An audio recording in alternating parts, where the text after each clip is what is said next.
You're listening to the AFTERBUZZ TV Network, now the largest new media platform on the web, and your #1 source for after-show entertainment. Very good, Keith. Johnson.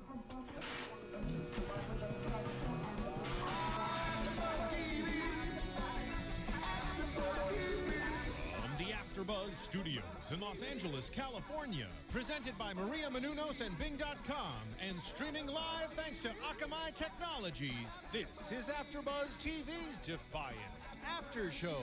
We'll break down tonight's episode and get you all the latest news and gossip.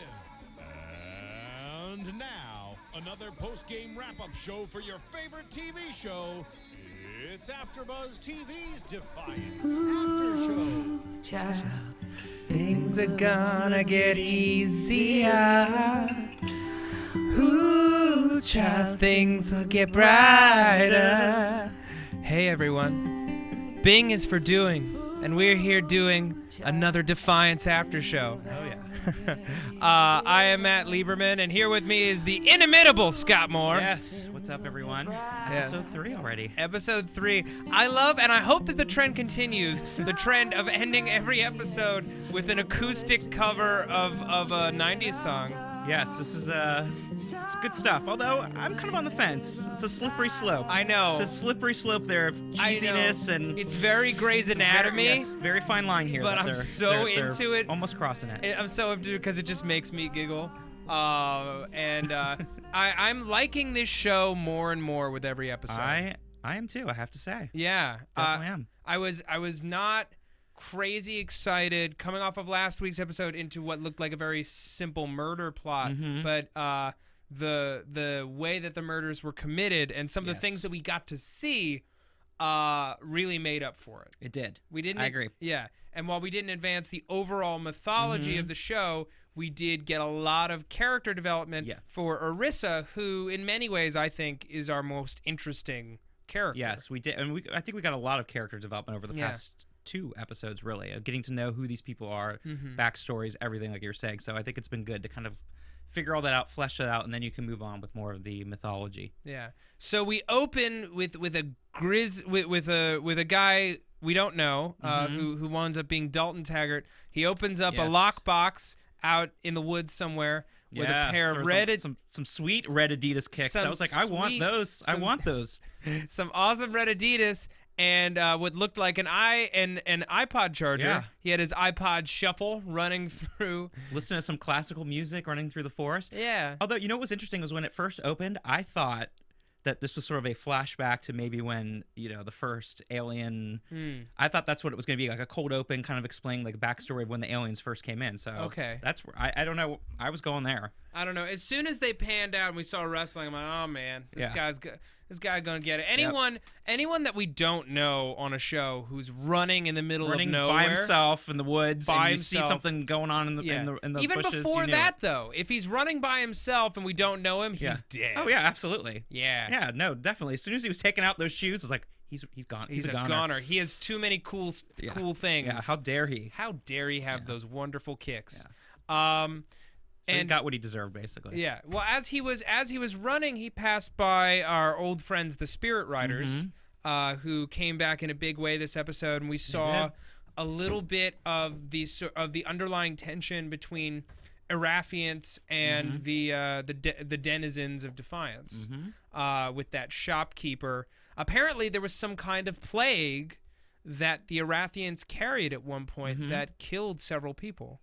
Well, doesn't that go back to the whole thing from an episode or 2 ago where nobody was going to get vaccinated? Yes, exactly. You're right. That was part. That was mentioned last week. Yeah, so that was part of that plague or whatever that was getting everybody. Then that guy's just being a huge dick. Well, of course. Well, I mean come on. his brother was killed. Okay. Yeah. But it's got a little room there. But Irisa broke up the fight, and then she had a crazy vision. Yeah, she broke up the fight in the middle of this like farmer's market kind of thing going on out there. Yeah, and then all of a sudden she saw Rin bleeding out of her scars, and she's like, "What?" She's like, "What is going on?"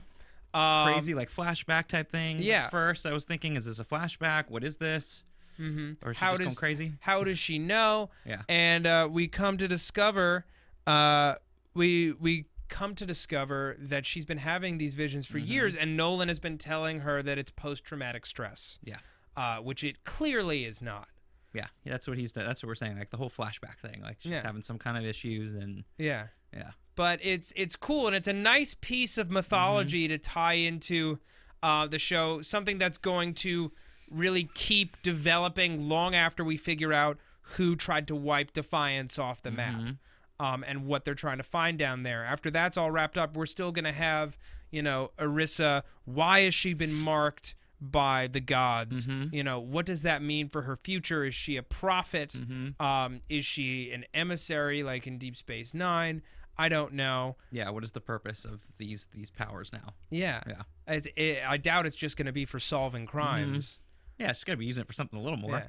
I want if we get to flashbacks, if we get to the flashback point, I want flashbacks of old visions that she's had that still trouble her. Do you know what I mean? Yeah. That may hold clues to what's going on with her. When she was having these visions at first, before it was revealed that it was Rin's family's property. Yeah. I thought that we were seeing her original family. That's what I was thinking too. I thought this was her, like the flashbacks. Like she's back on her planet with her family and whatever else was going on, and we were going to learn more about her. That's what I thought it was from her at the beginning. Yeah. Definitely. Well, what do you think is sort of like her state of mind going forward?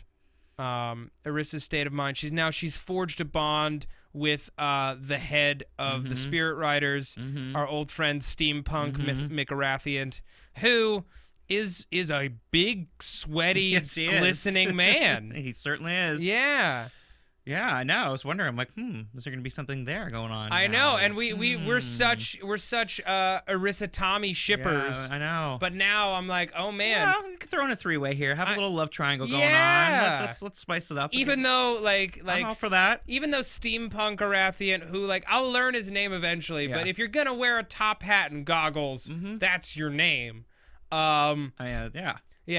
Mr. Top Hat. He's more he's closer to Nolan's age. So that would be kind of a pairing, old enough to be your father kind of a deal.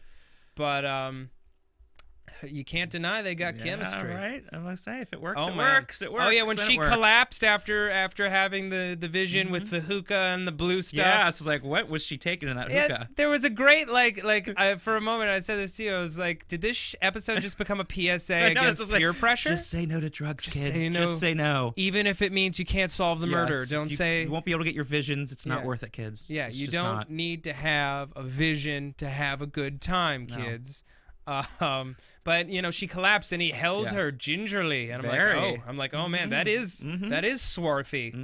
Yeah, it was very. I'm looking. I'm like, yeah. Okay, let's make it happen. I'm getting too hot in here now. Scott's on board. It's very hot in here. Yeah, I gotta cool it off a little bit now. Yeah, see, literally, she knows. We're turning on the air conditioning because it is got so steamy in here in the wake of thinking about that sweaty Arathian. Oh yeah. Which we actually love triangle. We got the first mention of other races in the show in an early scene between him and our lovely mayor Amanda Rosewater. Yeah, there was the Gulanis, the Gulani, who are the energy beings. Yes. We have the Sensoths, which are what Knock, the big guy who works for Rafe McCauley at the mines. Yep. The Liberata, which Birdie, who's his household servant, is a Liberata. And we talked about a little more with the religious stuff too with Urzu. Yes, yet another god brought up a couple times actually. Yeah, in that's this the episode. Arathi god, and then we had the Castathan god last week. I know. I'm getting an education here. Yeah, I'm getting smarter every week now. Yeah, just by watching the show. I love anything with a mythology this rich. You know what I mean? Because it's so rare. Yeah, that's something I love to be able to learn and kind of get this whole idea of how everything got created. Yeah, this whole other world. Yeah, we're soaking in this culture. Yes. And it's a fun ride. Although I want to know how the mayor's already up for re-election. What is up with that? Yeah, I do not understand in office for that 2 weeks and then she has to run for re-election again? I don't know. Man. Well, maybe she didn't get elected the first time. Maybe she inherited the position when the former mayor stepped down. I don't know. There's maybe more to this that we don't know yet. Yeah. Maybe we're not supposed to know. Yeah. I just thought never-ending like re-election campaigns. My God. Yeah. Ooh, too much. But we had this murder plot. Mm-hmm. We had this murder plot and murder by Hellbug. Yeah. Which is new and different. Very new. Very interesting. Yeah. We had that scene. Great introduction scene to what these God. Hellbugs were. So awesome. Wow. At the Need Want. I love the Need Want too. That is the best name ever. Yeah. I'm gonna open up a place and call it Need Want. Yeah, we have our head brothel owner, Amanda's sister. Tweet at us if you remember her name. Kenya. Yes. Jason or Scott Moore. Yes, but wasn't it great that she was back? Because I was wondering, because we were talking about it last episode. Yeah. Like, is she gonna be back again? Or Yeah. was she just sort of like so a one-off? she just had a little to do in this episode. But, I think she'll be back I think it was again. my favorite scene of the Oh, entire it was episode, so great. without a doubt. She's like frizzling up some kind of alien meat, Yep. some kind of alien bacon. Yes. And Just this popping dude in the fryer. Dude in a diaper.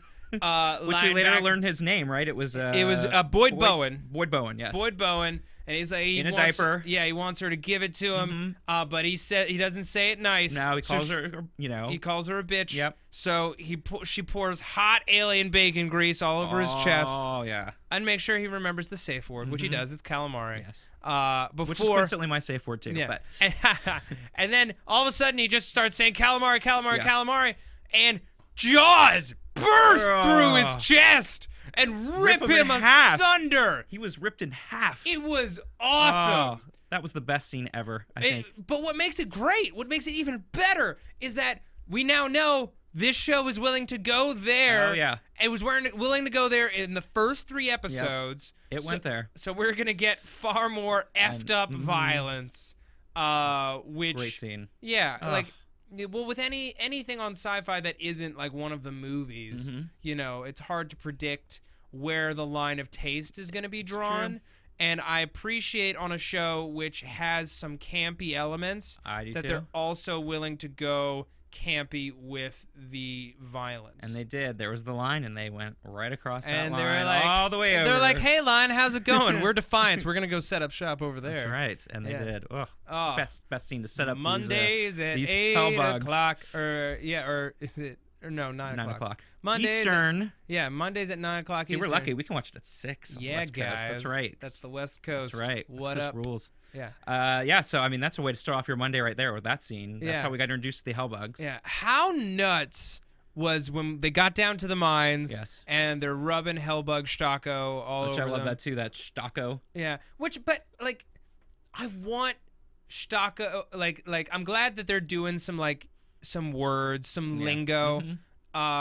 Firefly's lingo, all of their like little words were so good. And, you know, Battlestar Galactica's words with frack and all that were so good. Stocko pales in comparison to their fake curse words, and I wish it was better. No, but you know, Stocko's a fun word anyway. Still. It is. It's not as good, I agree, but it's still a fun word. It's too much like the real word. It's Yeah, too it is. much like the S word, Yeah. which we don't say No, on we don't. We don't AfterBuzz say those TV. naughty words. We don't curse. No. Except for when we said the B word earlier. Yeah. Scott Moore. That's as edgy as we get here. That's as edgy as That's we as get. far as we go. We are nowhere that and near- talking about people in their diapers having, you know, having fun paid time at the Need Want store. But that's it, people. That's as far as we go here. fun paid bacon domination. But By the way, did you think that to me, okay, if this show does really well, that Yeah. whole thing when they go down into the mine with the matron Hellbug, yeah. that would be a ride at Universal. Oh, Like, could my you just God. see that? Like you have to go down into the mine, you have to try to kill the matron, Yeah. and you get Stocko thrown on you. Oh, that would I mean, be so come on. sweet. Let's No, make that a ride right now, Universal. Let's that get to work on that. matron was bananas. Yeah. It was so Yeah. huge. Yeah, she was a crazy matron. Definitely didn't want to cross her. Super creepy. I loved how they dispatched Yes. her by chucking the pheromones at her so that the babies start eating the mama, Mm-hmm. and then blew it up. I guess we don't know. We don't because know. They blacked out did. before the That- explosion. that's what we'll have to wait for the Universal ride. I guess the graphics were just a little too expensive for the special effects, so they had to just cut to commercial there. But I'm okay with that because the matron was so well Yes. realized, so well visualized. Yes, she was. And that was a cool wrap up. Yeah, but I was going to say, how do we get to, the whole thing with Rin and why, she was covering everybody's clothes and bedding and everything with this hellbug. What was it? Pheromone. The pheromones. What do they call it? An attack pheromone. Attack pheromones, yes. Like what I was still trying to figure out like what her whole purpose was of trying to get everybody back because of the property dispute. Yeah, so now she wants to just she kill everybody. She wants revenge because her parents were killed. Yeah, unjustly. They were murdered for their land, and then everyone just got to keep on living their lives, and she's the one who lost everything. So like I understand I get it. And it has ties to real world stuff in the past, if you think about it. Native Americans, absolutely, settlers, people taking over your land and killing you and saying it's yours, and see you later. I love that Rafe gets a little blood on his hands. Like he's when we were first introduced to him in Daytak was such an obvious gangster. Oh yeah, but Rafe and dark and had his intentions, and they were not the best intentions we knew right away. And he was power hungry.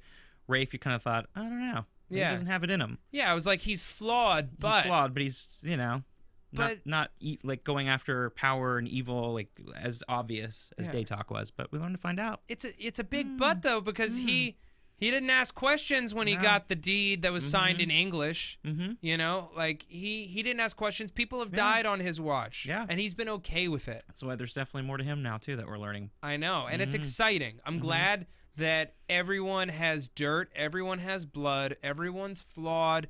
Like the only person who's far and away and innocent so far is Christy McCauley. Yeah, right. So far.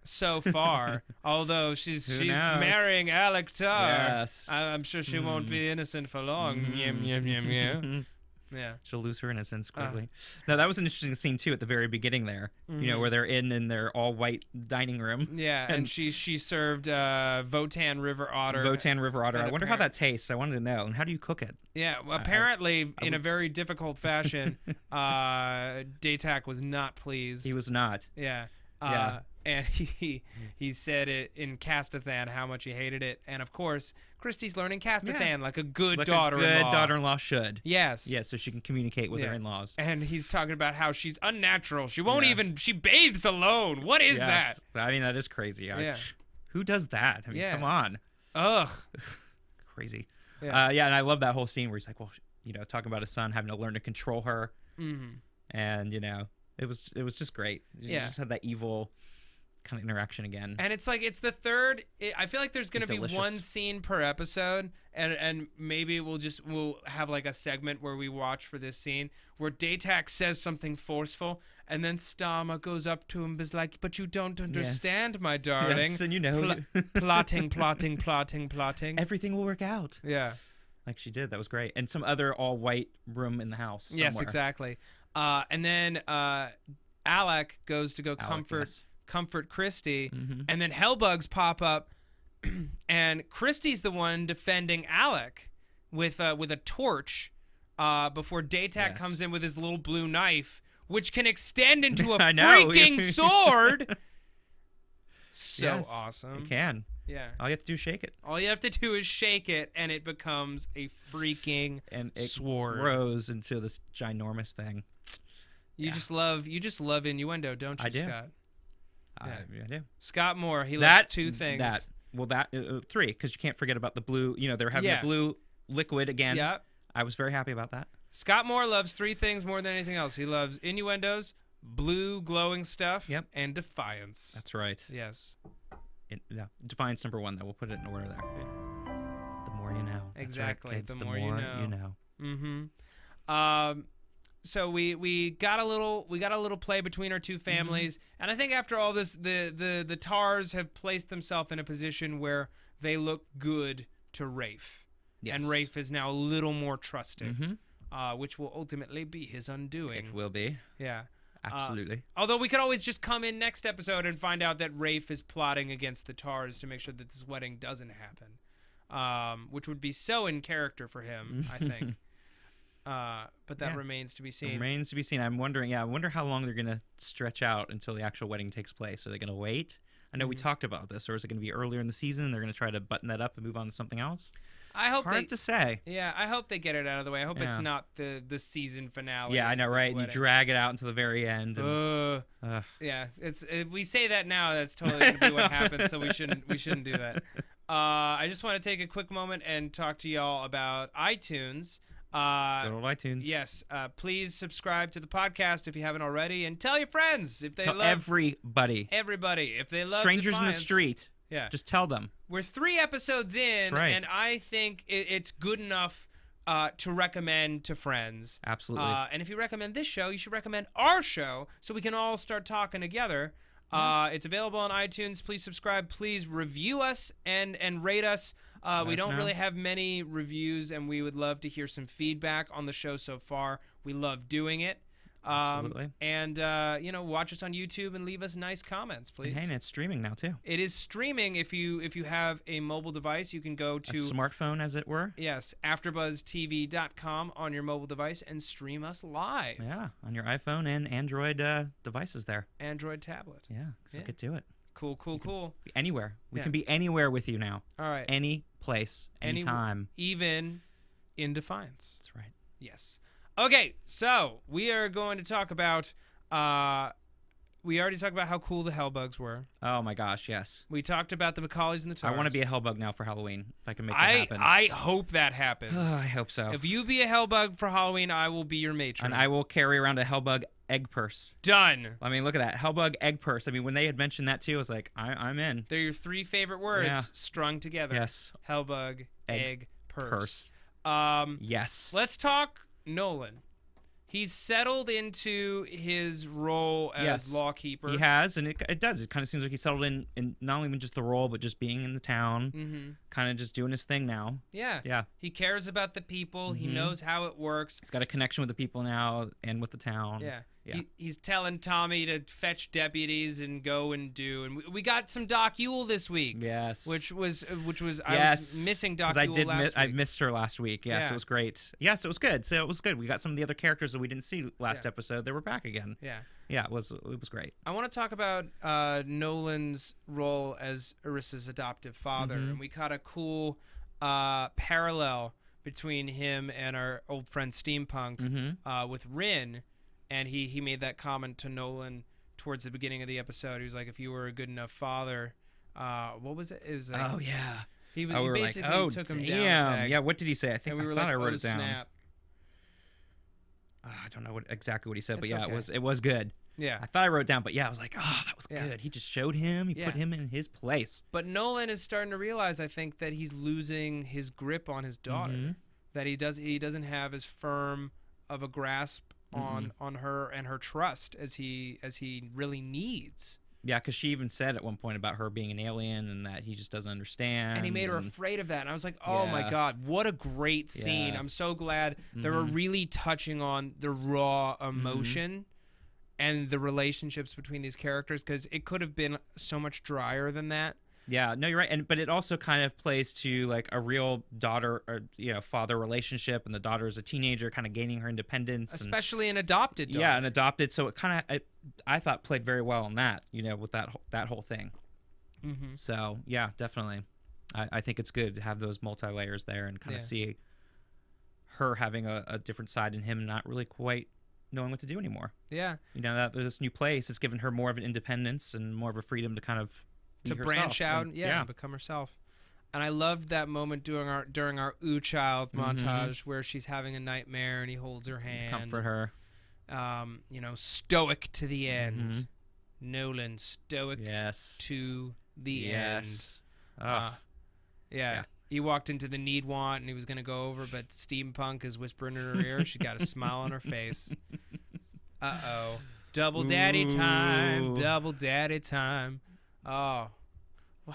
We need Chow Down Macaulay Brown. We do. Yeah. Well, we'll get that memorized for next week. For next week. I am. I'm going to start practicing. Yeah. So I'm ready to go. All right. I think it is time that we talked news and gossip. AfterBuzz TV News. The big story for this week. Yes, breaking news. Yeah, do you like what I did? Yes, I do. The big story for this week.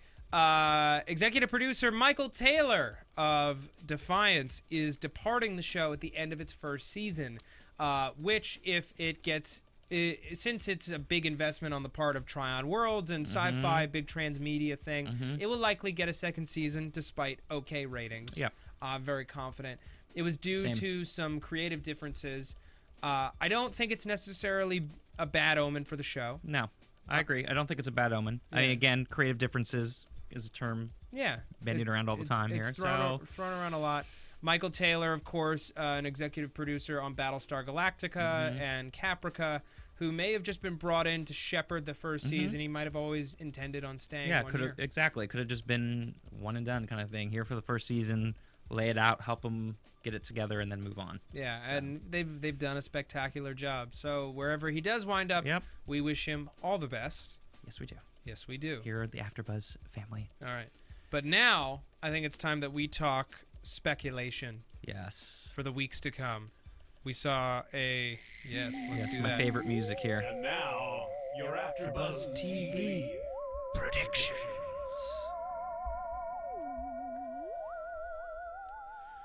All right, Scott. Hit me with your best, Scott. Yes. I'll hit you with my best, Scott, right here. Now, I think...